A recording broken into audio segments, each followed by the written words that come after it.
আমি লক্ষ্য করছি বাজেট অধিবেশনে অধিকাংশ সময় আমাদের অধিকাংশ মন্ত্রীরা থাকেন না।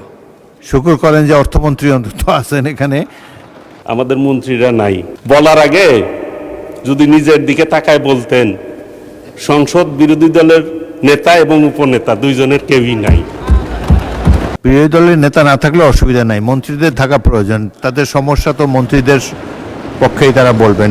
আমি লক্ষ্য করছি বাজেট অধিবেশনে অধিকাংশ সময় আমাদের অধিকাংশ মন্ত্রীরা থাকেন না। এটা তো আমরা আসলে এত নোট করে নিয়ে আসি, আমাদের সরকারি দল বিরোধী দল সকলে বক্তব্য দেন। এইখানে দেখেন স্বাস্থ্যমন্ত্রী, তারপরে আমাদের স্বরাষ্ট্রমন্ত্রী, অনেক মন্ত্রী নাই, মন্ত্রীদের চেয়ার সব খালি। এ ব্যাপারে আপনার সহযোগিতা চাচ্ছি মাননীয় স্পিকার। অধিবেশন আমরা মাননীয় মন্ত্রীদের আরও উপস্থিতি দেখতে চাই।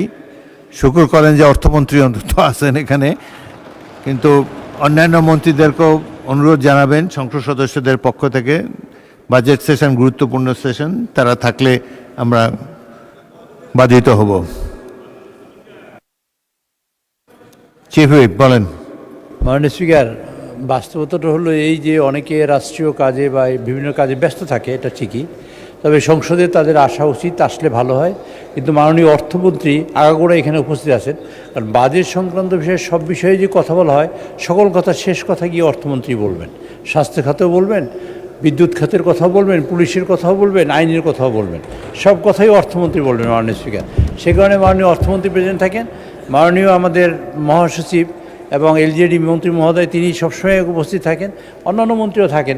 তবে আমি আশা করব অন্যান্য যেসব মন্ত্রী এখানে উপস্থিত থাকেন না, তারা যেন উপস্থিত থাকেন এবং সংসদকে উপভোগ করেন, এবং বিরোধী দল না, সরকারি দলের যেসব সদস্য যেসব কথা বলেন সেগুলো মনোযোগ সহকারে শুনেন এবং সেগুলো যেন সমস্যা সমাধানের ব্যাপারে তারা অগ্রগণী ভূমিকা পালন করেন। মাননীয় স্পিকার, আপনাকে ধন্যবাদ।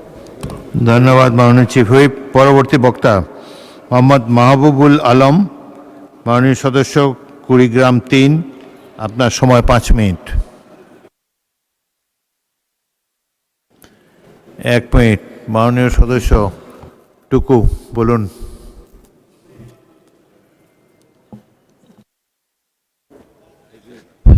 ধন্যবাদ মাননীয় স্পিকার।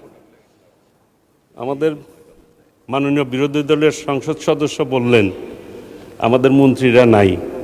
ঠিক আছে, বলার আগে যদি নিজের দিকে তাকায় বলতেন, সংসদ বিরোধী দলের নেতা এবং উপনেতা দুইজনের কেউই নাই।